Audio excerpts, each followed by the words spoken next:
Welcome to the Explainer. Today, we're going to try to make sense of the thousands of pages of documents that have been released in the Jeffrey Epstein case. We're digging into the primary evidence to see what it actually tells us. This entire saga is really shadowed by one central, unanswered question.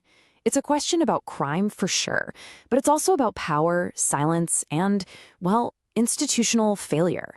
So our mission in this explainer is to cut through all the noise and really examine the primary source evidence, the court filings, the depositions, the official reports, to understand the operation, the failures that allowed it to happen, and the search for answers that's still going on.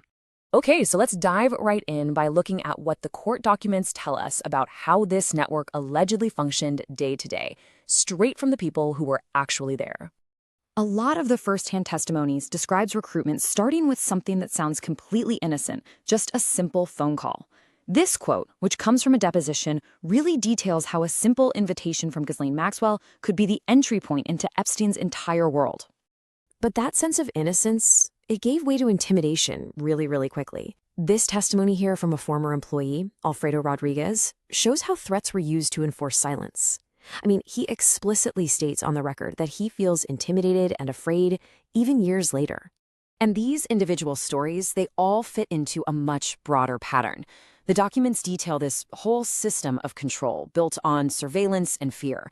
You've got police reports that mention private investigators aggressively following people. Hidden cameras were found in Epstein's residences, and key figures like Maxwell claim to have significant memory loss during depositions whenever they were asked about key events. So this leads to the crucial question, how in the world did this continue for so long? The documents don't just point to a criminal enterprise, they point to failure after failure at an institutional level that allowed it to just flourish. Just look at this timeline from Just Security. It shows a critical, decade-long delay. The first reports were made to the FBI way back in 1996. It took until 2006 for a formal federal investigation to even open. And then, just a year later, that investigation was abruptly stopped before it was even finished. Now, what's really fascinating about this slide is the stark contradiction it shows. Court documents reveal that in early 2008, prosecutors were sending out letters assuring victims of an ongoing, thorough investigation.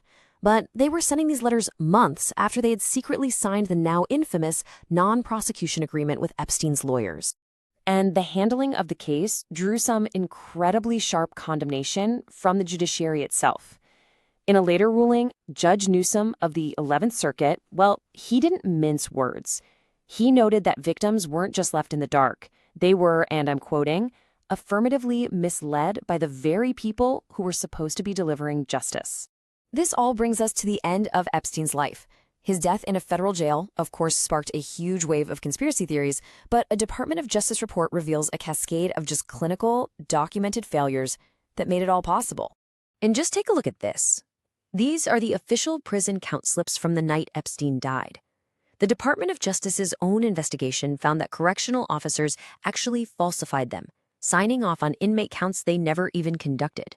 The Inspector General's report really boils it down to these 4 catastrophic breakdowns in just basic procedure. Epstein was left without a cellmate, which was against a direct order. Staff failed to conduct required overnight checks. He was allowed to have excess limens. And crucially, the surveillance system was broken. And this is really the bottom line from the report. Because a hard drive failed and went unrepaired for 11 days, there were exactly 0 video recordings from the camera that would have monitored the entrance to his cell. The single most critical piece of potential evidence simply does not exist. So the documents may be unsealed, but this story is not over. Not by a long shot. For the final part of this explainer, let's look at the broader context, the search for accountability, and the voices that are just too often lost in the headlines. As investigative journalists like Nick Bryan have emphasized over and over, the intense focus on powerful names can often completely overshadow the immense and ongoing suffering of the victims, whose stories are truly the heart of this entire case. To really understand why this matters so much, just look at the staggering national data. The Department of Health and Human Services estimates around 300,000 victims of sex trafficking every single year. Yet in 2023, there were fewer than 700 federal prosecutions. That giant chasm, that's the accountability gap the Epstein case exists within. So why is this gap so huge? Well, the documents and expert commentary point to an overwhelming climate of fear. Victims face powerful people, active threats, and a justice system that, as we've seen, has failed them before. And on top of all of that, they face public victim blaming, a tactic that was seen in this case as well. So these documents, they provide a much clearer picture of the crime, the cover-up, and the systemic failures that allowed it to happen. But they also leave us with a final provocative thought. What else is still hidden from view? And will the full truth ever really be known?